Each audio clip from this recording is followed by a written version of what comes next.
تمہیں عطا کی ہے، جو خوبصورتی جو شکل و صورت اللہ نے تم دونوں باپ بیٹے کو عطا کی ہے، ایسی خوبصورتی ایسی شکل و صورت میں نے کسی میں نہیں دیکھی کہ باپ بیٹا جس ایک جیسا ہو، ذرہ برابر بھی فرق نہ ہو۔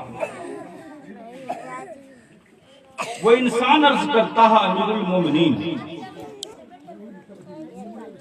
اس کے پیچھے ایک داستان ہے، ایک کہانی ہے، واہ، اور دردناک کہانی ہے۔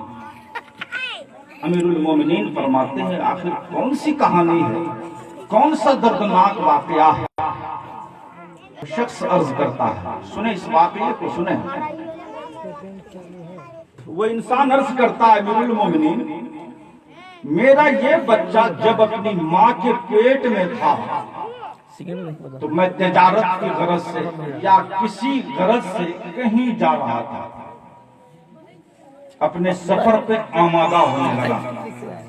آج والا زمانہ آج سے 1400 سال پہلے نہیں تھا کہ لوگ مہینوں کا سفر گھنٹوں میں کر لیا کرتے ہیں، یا پھر جس کام سے لوگ جاتے ہیں اس کام کو فوراً کر لیتے ہیں، یا پھر فون پہ بھی لوگ آج کے دور میں کام کر لیتے ہیں۔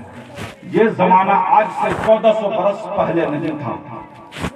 لوگ تجارت کرنے کے لیے جاتے تھے تو سالوں لگ جایا کرتے تھے، 2-4 سال بھی لگ جایا کرتے تھے، 2-4-5 مہینے بھی لگ جایا کرتے تھے۔ وہ انسان عرض کرتا ہے کہ میں تجارت کی غرض سے دور نکل گیا، سفر پہ آمادہ ہو گیا، اور جب میں نکلنے لگا تو میری بیوی کے پیٹ میں جو میرا یہ بچہ تھا، میری بیوی گھبرا کر مجھ سے کہنے لگی، میرے شوہر نامدار، آپ تو باہر جا رہے ہیں، آپ کب آئیں گے نہیں آئیں گے اس کا کوئی بھروسہ ٹھکانا نہیں ہے۔ میرے پیٹ میں جو تیری نسل پروان چڑھ رہی ہے، تیری اولاد پروان چڑھ رہی ہے، جب اس کے ولادت کا وقت قریب ہوگا تو میں بے چین اور بے قرار ہو جاؤں گی، میں گھبرا جاؤں گی، میں کس سے مدد طلب کروں گی، میں کس کا سہارا لے کر اسے پالوں گی، پوسوں گی، اسے جنوں گی۔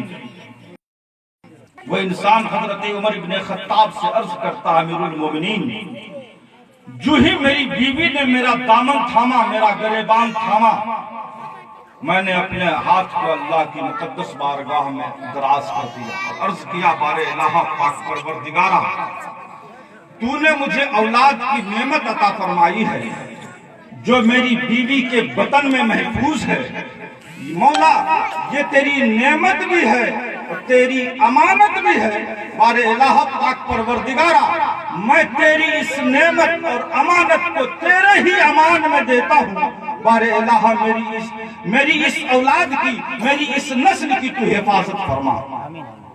سبحان اللہ۔ وہ انسان دعا کرتا ہے اور سفر پہ آمادہ ہوتا ہے، چلا جاتا ہے۔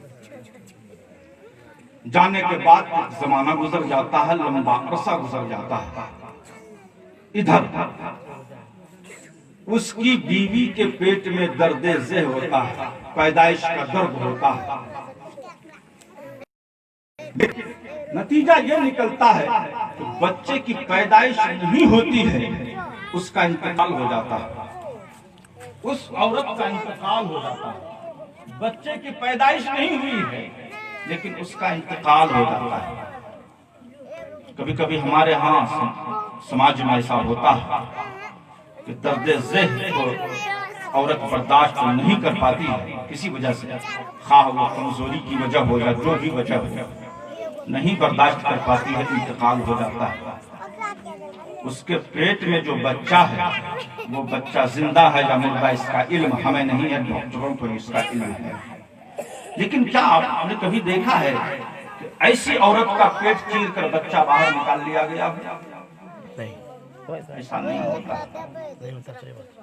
لوگ کرتے کیا ہے کہ اس مردے کو، اس میتہ کو قبر میں دفن کر دیتے ہیں۔ اس کے پیٹ میں جو بچہ پل رہا ہے ہمیں اس کی پرواہ نہیں ہوتی ہے۔